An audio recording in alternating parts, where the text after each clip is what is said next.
the Pythagorean theorem with applications to special triangles. Let's assume that the triangle indicated is a right triangle. That is, this lower left angle is a right or 90-degree angle. Then we say that the two sides that make up the right angle are known as the legs, and the side which is across from the right angle, C, is called the hypotenuse.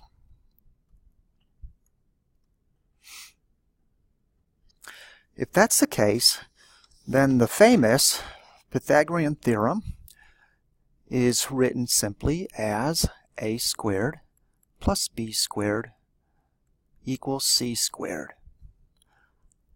Let me say once more, it will only work if our triangle is a right triangle. All right, now let's do an example where I'll give some values. I've specified in this right triangle that A is equal to 2 and that B is equal to 1. And yet let's use the Pythagorean theorem to solve for side C, which is also known as a hypotenuse. So we have the formula a squared plus b squared equals c squared. Let's plug in these numbers. We would have 2 squared plus 1 squared equals c squared. That would be 4 plus 1 is equal to c squared. In other words, 5 equals c squared. Now to solve for 5, what we would do is take the square root on the right side and the left side. Now normally, when solving an algebraic equation, you would say that the answer was plus or minus. So this would be plus or minus square root of 5. But since we're talking about a physical situation here, that is the side of a triangle, we can't have a negative side. And so it's appropriate in this application to simply say that the answer is positive square root of 5.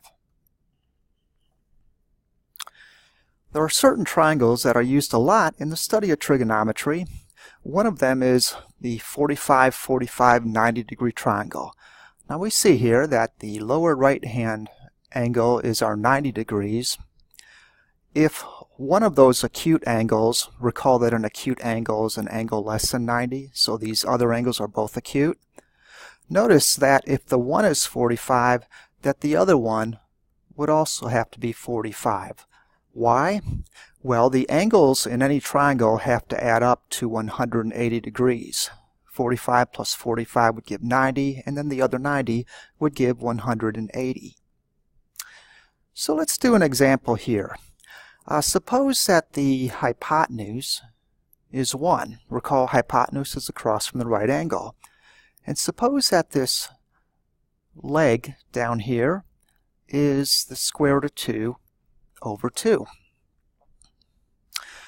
All right, now if we're going to use the Pythagorean theorem to solve for the missing side, notice that C, the hypotenuse, is 1, and this leg down here could be labeled as either A or B. The legs are simply A and B in no particular order.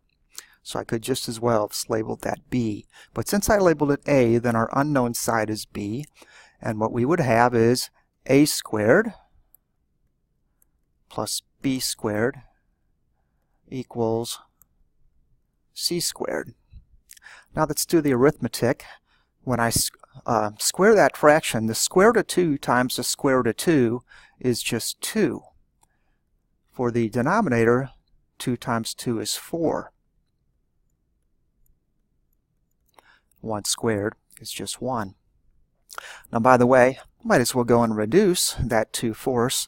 2 fourths could certainly just be reduced to 1/2. So let me get rid of that and I'll reduce it.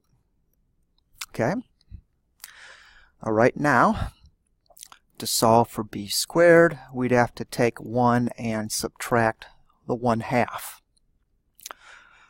Well, 1 is same as 2 halves, so 2 halves minus 1/2 would just be 1/2. And we would finish this off by taking the square root of the left-hand side, which would be b, and the square root of the right-hand side, which would be 1 that is the square root of 1/2. Now I'm going to essentially simplify that, that radical that we see. We're able to rationalize the denominator. So a little bit of review algebra here. When you have a fraction under a radical, you can break it up into like this, the square root of 1 over the square root of 2. Now that, of course, just equals 1 over the square root of 2. And then let me remind you that we normally rationalize denominators. That is, when we have a radical in the bottom, we normally eliminate it. It's very easy to do. We have that square root of 2 down there we want to get rid of. Multiplying by the square root of 2 will get rid of the radical sign, as I'll show in just a second. Now whatever you do on the bottom, you have to do on the top. So this gives us square root of 2. But notice the bottom. Square root of 2 times square root of 2 is square root of 4. But square root of 4 is just 2. And so this would be our simplified answer for that problem. You'll be seeing this particular triangle, the values in it, come up again later on when we look at trigonometry. My last example in this lesson is a 30, 60, 90 degree triangle. Now, obviously we have a right angle there. And notice, the angles have to add up to 180, so this angle I didn't specify certainly has to be 60. 60 plus 30 plus 90 gives 180. For this example, I again would like to imagine that the hypotenuse is equal to 1 and that the side or leg over here is equal to 1/2. All right, well, a squared plus b squared is c squared, the familiar by now Pythagorean theorem. We know that the hypotenuse is always indicated by the letter C. The two legs are interchangeably A and B, so I could call the one down here A and the 1/2 B, or I could label them vice versa. Let's put in the values. Right, we don't know A, so it's still just A squared.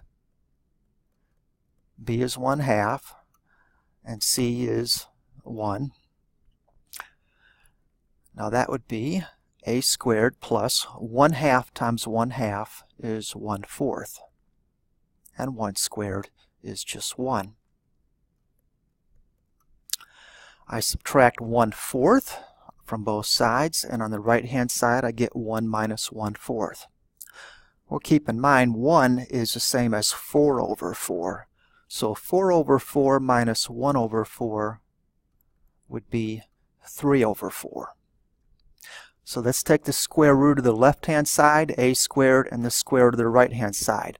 When we take the square root of a squared, it just gets us down to a, which is what we want. The right-hand side would be the square root of 3 over the square root of 4, or rather over 4. But I kind of anticipated what I'm going to show you next. Just as in the last example, we'll break up that radical, square root of 3 over square root of 4. And notice that the bottom will just naturally turn out to be 2. The square root of 4 is 2. So we're good. We don't have a radical in the bottom, and we're done. All right, that ends this lesson. Good luck.